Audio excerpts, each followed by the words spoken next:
L'Islande, littéralement terre de glace. Une île de contraste. Un lieu en harmonie avec la nature grandiose, mais si fragile.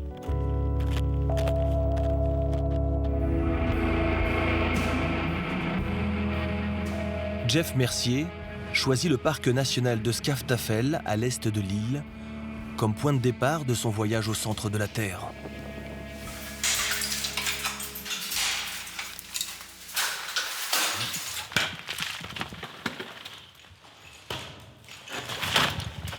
Jeff Mercier est un alpiniste de haut vol, reconnu pour des ascensions hivernales très difficiles.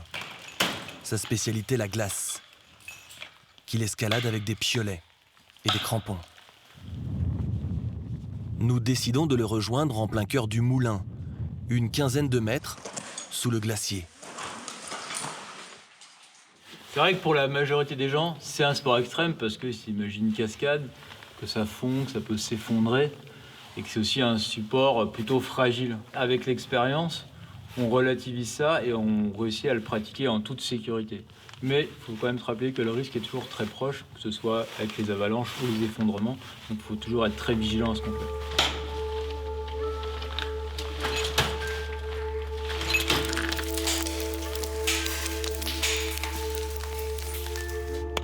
L'escalade sur glace, un sport à grands frissons, mais une discipline en voie de disparition.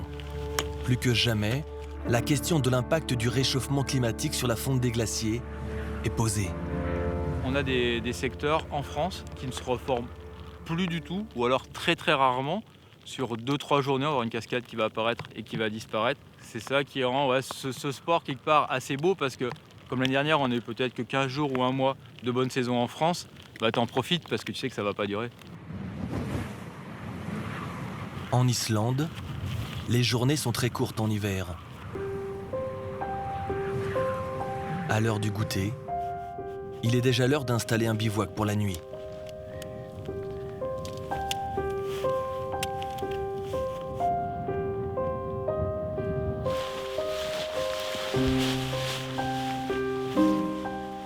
Comme les journées sont courtes, il faut pouvoir agir au plus vite. C'est pour ça que des fois, on doit se rapprocher des cascades de glace et des fois, on en arrive à bivouaquer pour pas être trop loin de l'objectif.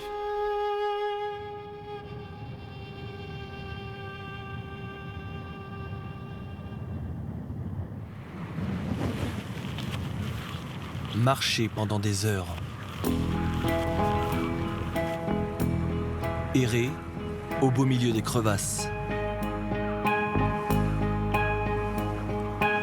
Chercher un site à grimper dans cet univers à la fois magique et éphémère.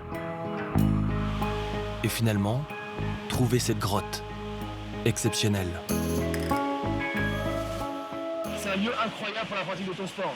Ouais, vraiment, là, cette grotte, on a eu la chance de la trouver super rapidement en arrivant. La rivière la creuse.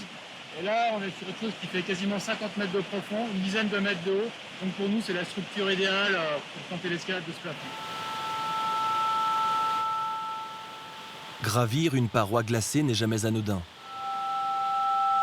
Jeff va mettre 3 heures à équiper la voie et à se préparer pour optimiser le plus possible sa propre sécurité. J'ai toujours une petite boule au ventre. Je pense à ma femme, à mes enfants. Je me dis, Jeff, fais attention à toi. Par contre, une fois que je suis parti, que je suis dans l'action, là, il faut être vraiment focalisé sur ce qu'on fait, sur ses gestes.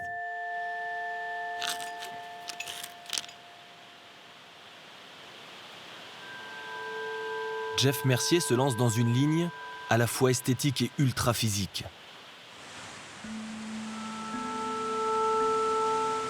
Un véritable corps à corps avec une matière vivante.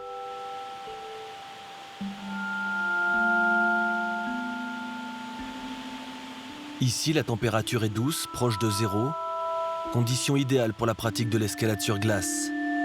Mais avec le dérèglement climatique, pourra-t-on encore pratiquer ce sport dans 30 ans? Le réchauffement climatique, ça impacte directement ce sport qu'est l'escalade sur glace. Pas parce qu'on n'a plus de température extrême. Le problème, c'est le yo-yo que va faire le thermomètre. Et en fait, 2 jours de température extrême ne suffisent pas à former une cascade. Des fois, on va avoir des cascades qui seront proches de la formation, la température va remonter et elles vont s'effondrer.